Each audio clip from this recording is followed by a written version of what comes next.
Cualquiera que tenga recuerdos de los años 90 escuchó hablar de la criatura que adquiría su nombre, así como su fama iba creciendo rápidamente, pues se encontraban ganados y gallinas muertas y sin una gota de sangre ni en sus cuerpos ni derramada por ahí.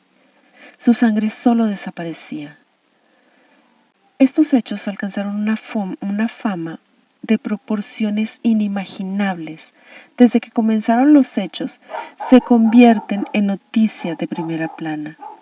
En todos los periódicos, en las televisoras, en la radio y hasta en algunas revistas, pues los estragos que provocaba eran de fama mundial. En todo México se especulaba muchísimo acerca de su existencia y de su procedencia. Muchos afirmaban que simplemente era un lobo, mientras que otros especulaban que era la mascota de los extraterrestres. Pero también había otras personas que estaban convencidas de que era una invención de los ganaderos que querían un poco de fama. Lo que era innegable es que el chupacabras adquiría una fama mundial rápidamente. ¿Usted qué opina?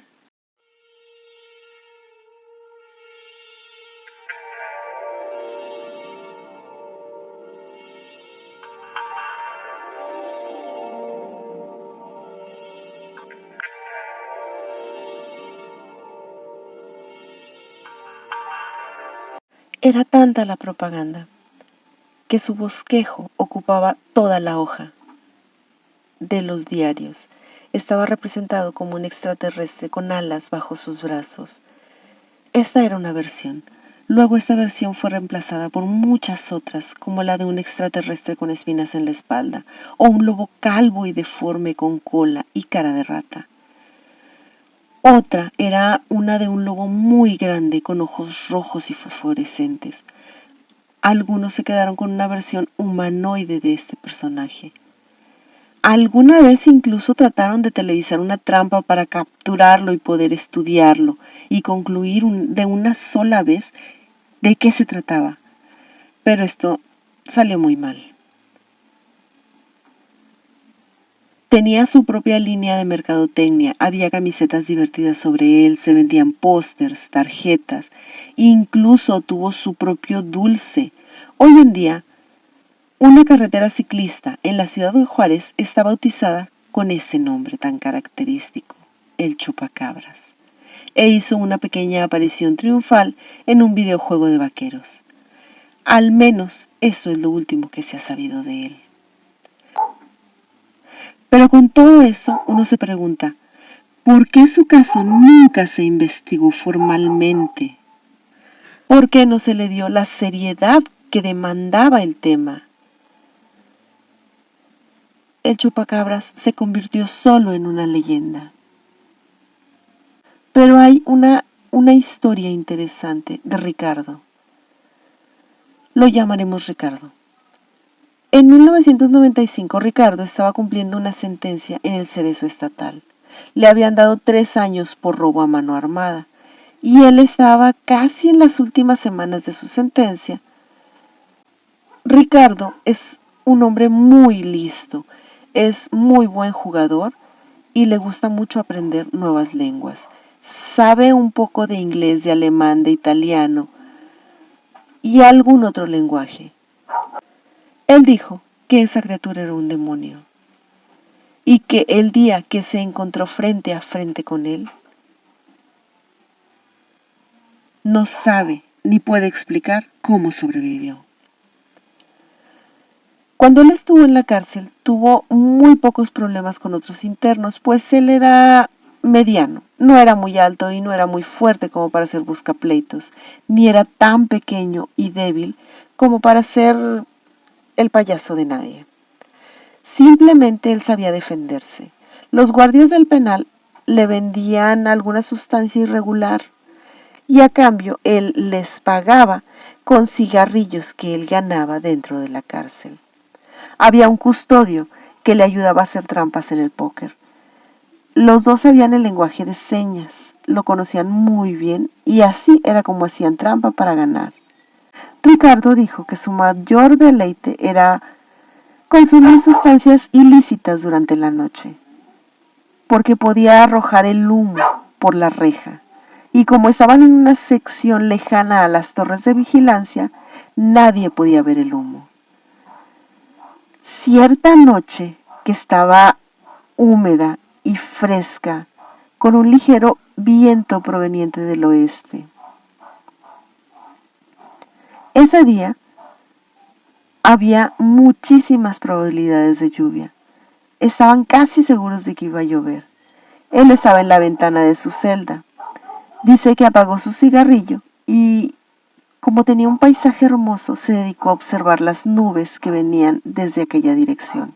Venían cargadas de lluvias y de relámpagos.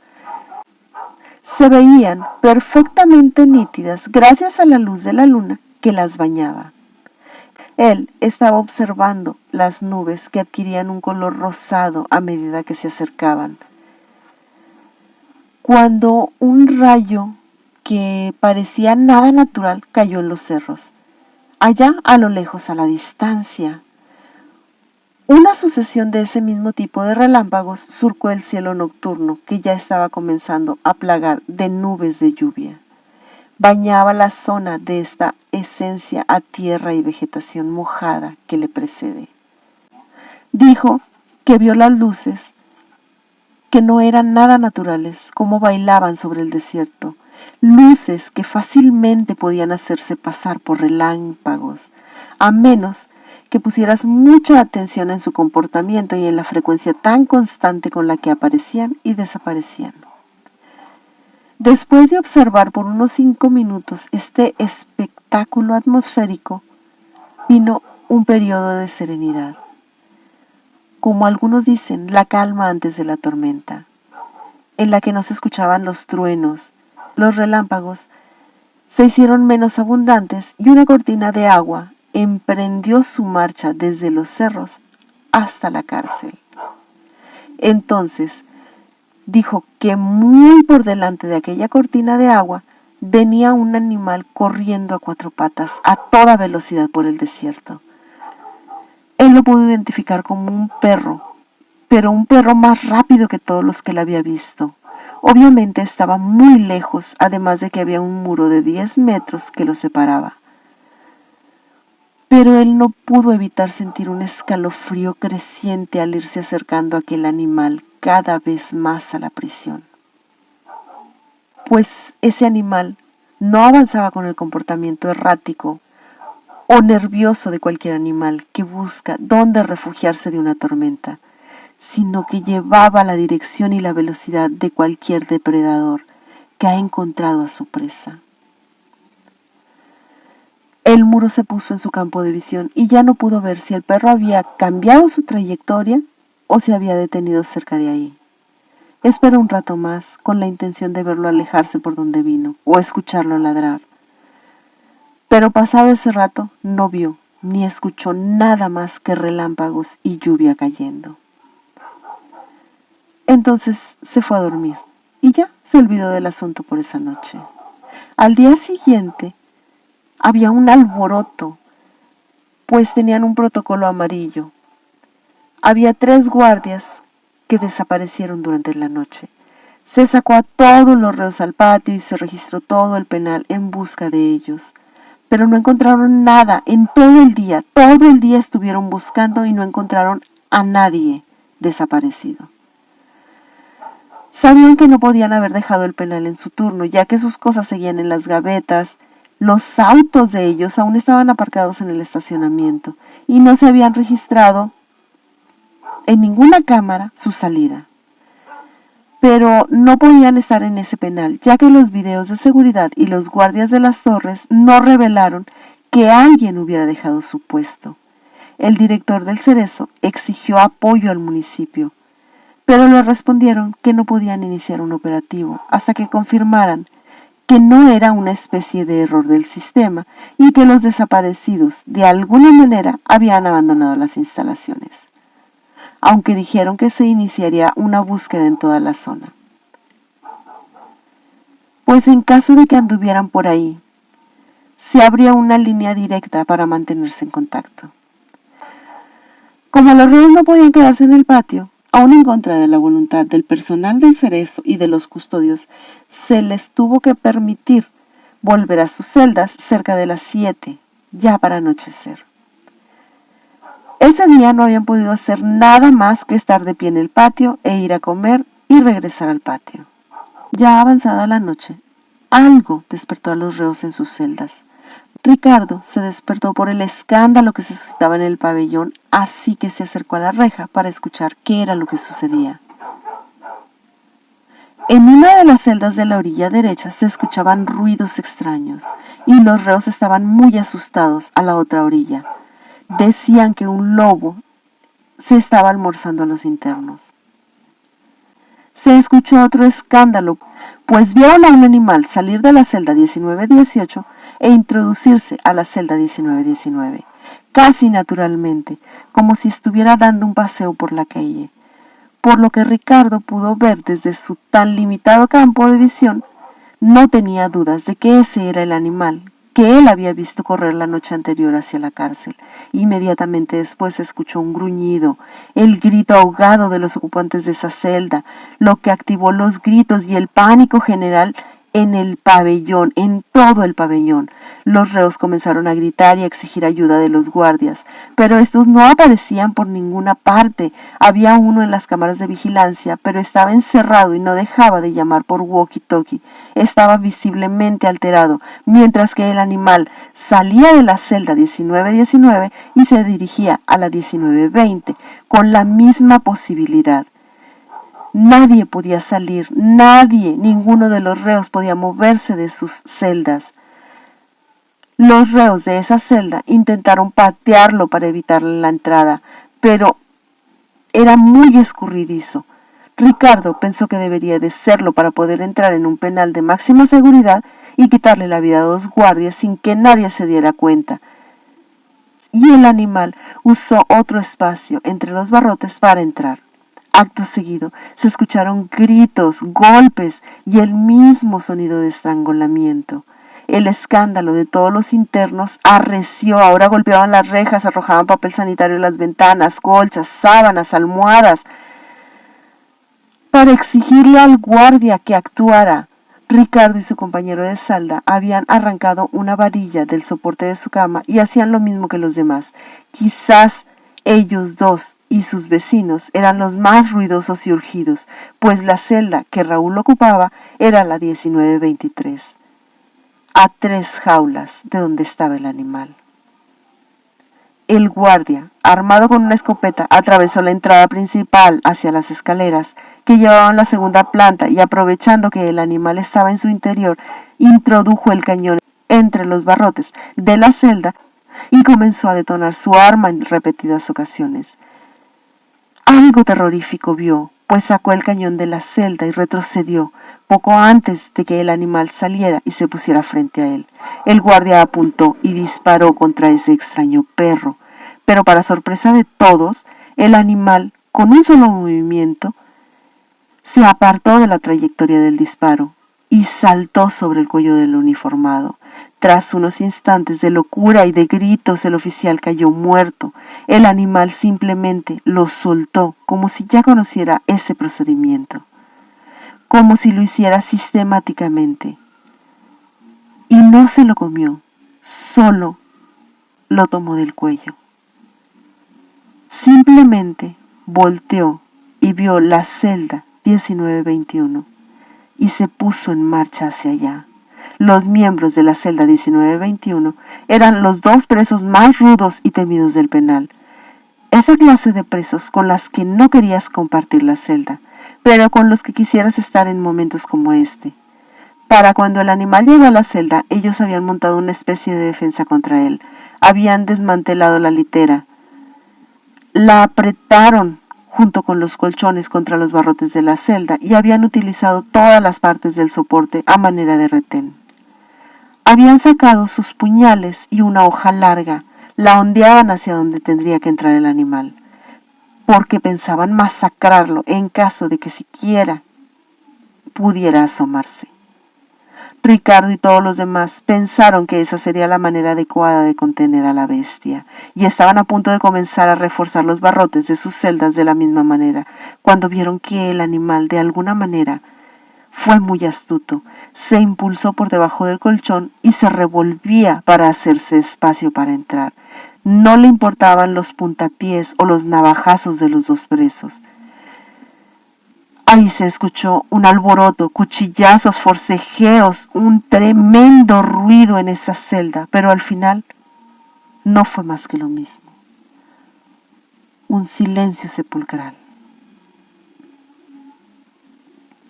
Ricardo pensaba es que nada podía detener a ese animal. Entonces buscó al guardia del cuarto de vigilancia, quien no dejaba de llamar por radio y pedir ayuda.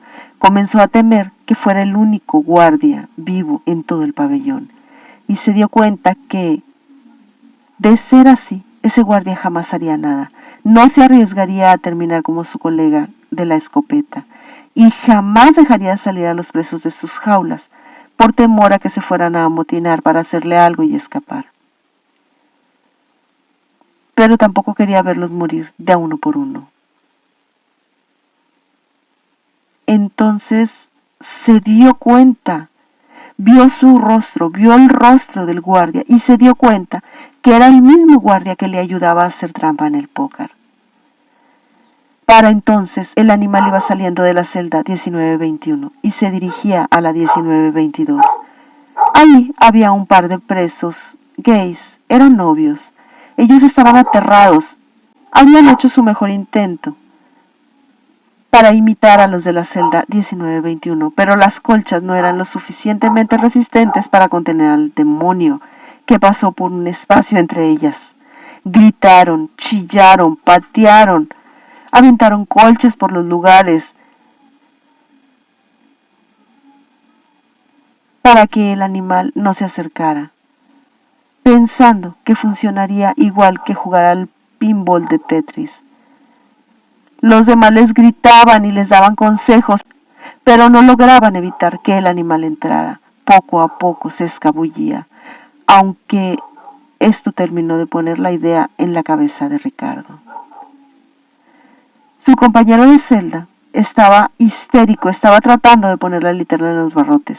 Ricardo tomó un trozo de papel sanitario y lo quemó con su encendedor, lo que llamó la atención del guardia de la cámara de vigilancia. Entonces Ricardo usó el lenguaje de señas para decirle lo mejor que pudo. Voy a atraparlo si abres la reja cuando yo te lo indique. El guardia entonces puso su mano en el botón de la reja 1923 y esperó. Ricardo tuvo que forcejear con su compañero para dejar el primer espacio entre los barrotes descubierto, dándole al animal una entrada a la celda. Se posicionó justo al otro extremo de la reja donde estaba la cerradura de la puerta y esperó a verlo intentando entrar. Dijo que esos segundos de espera fueron para él los más eternos en toda su vida, pues era como una sentencia. Lo único que había que ver si la sentencia era para él o para el animal. Cuando aparece el animal, Ricardo pudo apreciarlo mejor. Era justo como él se imaginaba a los demonios. Su piel era escamosa, sarnosa y grisácea. Tenía una joroba llena de pelos, parecida a la de un jabalí. La cabeza del animal era como de una rata, y sus profundos ojos rojos no eran nada como lo que hubiera visto jamás. Esos ojos rojos, en los que no había nada, no había ira, no había miedo, no había hambre, no había nada. Sabía que lo había visto entrar a la cárcel un día antes y planeaba matarlo igual que a los otros. No era nada especial, ni una cosa más, ni una cosa menos. Tan pronto como Ricardo vio aparecer la cabeza del monstruo por la reja, dio la señal al guardia, quien oprimió el botón de apertura de la celda. Esta se deslizó atrapando al animal por la mitad del cuerpo, lo que hizo que el animal aullara y se retorciera de dolor. Los demás presos aullaban victoriosos también al ver que por más que el animal se retorcía y se sacudía para escabullirse de alguna manera, estaba bien prensado de la cintura. Ricardo no tuvo ni la menor idea de qué iba a hacer después.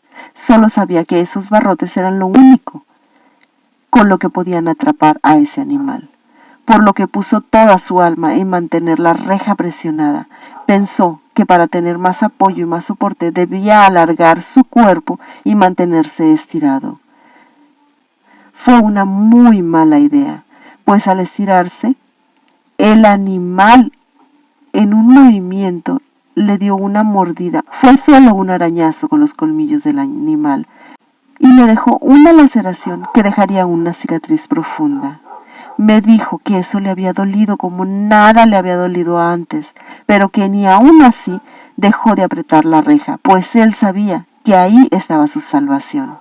Lo siguiente que supo fue que el guardia estaba abriendo sistemáticamente las rejas para que los reos salieran y fueran hasta el comedor, el único lugar con capacidad para albergarlos a todos suficientemente cerrado como para que ese monstruo no pudiera entrar. Mientras tanto, el animal seguía forcejeando y aullando de dolor. En más de una ocasión, Ricardo pensó que no podría resistir más y que probablemente se le escaparía, pero siempre que pensaba eso, apretaba con todas sus fuerzas para evitar que sucediera. Cuando el animal estuvo más tranquilo, por así decirlo, que no se movía tanto, que había pasado un ataque de ira o algo que le sucedía a él, Ricardo disminuyó un poco la presión. Supuso que era como enviarle un mensaje. Lo malo era que ninguno de los presos se aventuró a acercarse a la 1923. Todos usaban las escaleras alternativas o las rutas alternas para rodearla, temiendo que el animal en cualquier momento se liberara de esa trampa y mataría a cualquiera que se acercara. Nadie quería hacerse el héroe teniendo la opción de ponerse a salvo. Así que Raúl se quedó solo con su compañera de celda, quien no se quería acercar a la reja. Durante todo el tiempo que tomó transferir a los reos del pabellón al comedor, sin apoyo, sin relevo, valiéndose de todas sus reservas de energía para mantener la reja presionada contra el animal, fue Ricardo, solo él. Tras 2 horas eternas, se dio cuenta de que en todo el pabellón no quedaba nadie más que su compañero de celda y él. Bueno, también el animal que estaba entre las rejas. Ya no aullaba, el animal ya no aullaba, gemía adolorido.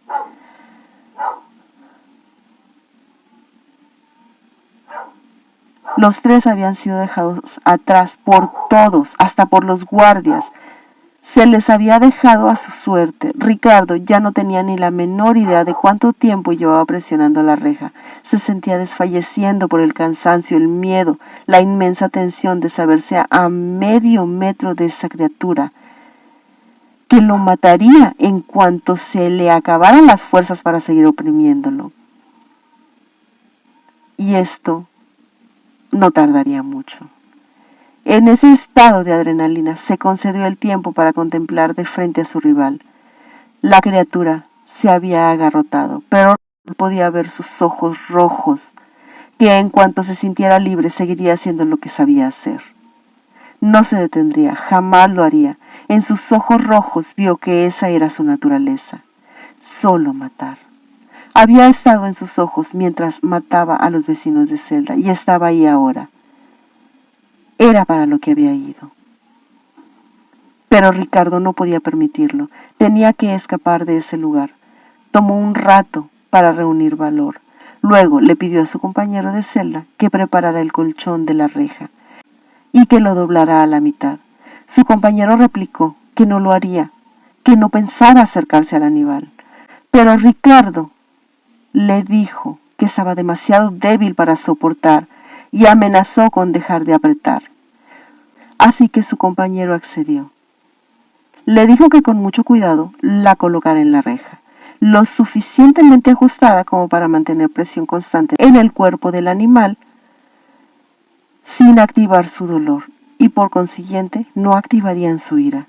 Su compañero intentó hacerlo como se lo pedía, pero aunque no había ejercido ningún tipo de presión en el animal se puso furioso y comenzó a ladrar y a moverse y a aullar cada vez que se lastimaba con la reja. Su compañero se llenó de terror tanto que terminó metiendo toda la colcha en ese espacio. Luego brincó a Ricardo y salió corriendo despavorido. Ricardo acomodó la reja desesperadamente contra el colchón e hizo lo mismo, pues los aullidos del monstruo eran tan penetrantes que no era posible seguir escuchándolos un segundo más. Brincó desde el segundo peldaño de las escaleras hasta la planta del pabellón. Parecía como algo virtual, algo imposible de hacer, pero Raúl lo había hecho. Sabía que el animal se soltaría y lo perseguiría. Ya sentía su presencia corriendo tras sus tobillos, listo para morderlo. De no ser porque seguía escuchando sus aullidos, hubiera saltado sobre un escritorio o se hubiera colgado de una reja. Corrió tan veloz como pudo, corrió, siempre con ese enloquecido aullido, llenándolo. Cruzó el pabellón, el pasillo de entrada, luego se dirigió al comedor, donde apenas estaban dejando entrar a su compañero. Se introdujo rápidamente junto con los otros presos al comedor, donde los guardias ya habían establecido un sistema para mantener a los reos bajo control. En todo caso, lo último que les importaba a los presos era amotinarse. Los aullidos del animal los tenía a todos perturbados. Ricardo reaccionó, que nunca antes se había sentido tan a salvo rodeado de tantos presos en ese penal. Ahí se quedaron todos por el resto de la noche. Los aullidos que tanto los atormentaron se detuvieron cerca de las 5 de la madrugada, solo 4 horas después de que comenzó la masacre. Media hora después de que Ricardo logró internarse en el comedor. Aunque los guardias se apostaron en las puertas en caso de que apareciera, esto no sucedió, por lo que se creyó que había muerto de dolor. Aproximadamente a las 6:15 aparecieron los cuerpos militares para tomar la custodia del penal. Los reos fueron sacados al patio y se registró todo el penal en busca de sobrevivientes. Aunque los guardias explicaron lo que había pasado, fue inútil pensar que lo creerían, pues el cuerpo del perro, del canino, del animal, no estaba en el lugar donde se supone que debería de estar. Ricardo dijo que alguien le había informado que se encontró solo un extraño pelo en una reja, un pelo grueso y largo, nada que pudiera pertenecer a la cabeza de un humano o a un perro. Se reportó que todas las víctimas que fueron sacadas de las celdas no presentaban más que una hilera de grandes marcas en el pescuezo, lo que dejaba en evidencia que el móvil tan sistemático con el que el animal mataba siempre atacaba en el mismo punto, el cuello. En todo caso, algo deben de haber llegado las autoridades mexicanas, pues descartaron la versión de los guardias y el reporte oficial que dieron fue que había habido un motín en el penal, en el que los reos habían tomado la vida de 7 guardias de seguridad y la vida del director y la vida de 16 internos. Se encubrió todo el asunto, se dijo que se implementarían medidas de seguridad para que no se repitiera el asunto, para que no se repitiera un motín. Ricardo nunca intentó averiguar nada más. De hecho, él dice que intenta olvidar todo lo sucedido ahí. El propósito de ese animal, viniera de donde viniera, no era otro más que el de probar los límites de las especies en este planeta. Hasta ahora, se sabe que matar ganado y especies pequeñas le funciona. Pero el hecho de que no haya registros de ataques contra personas indica que, tal vez, evitó volver a hacerlo. O tal vez siguieron encubriendo sus ataques.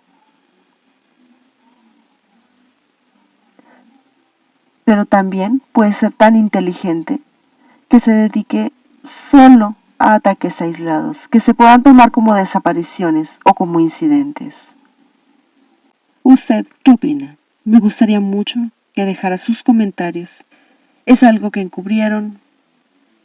¿Es algo que no existe? ¿Son historias inventadas, leyendas? ¿O realmente existe algo que aún anda ahí afuera? Hasta aquí el video de hoy. Sin nada más que decir, deseo que tengan buenas noches.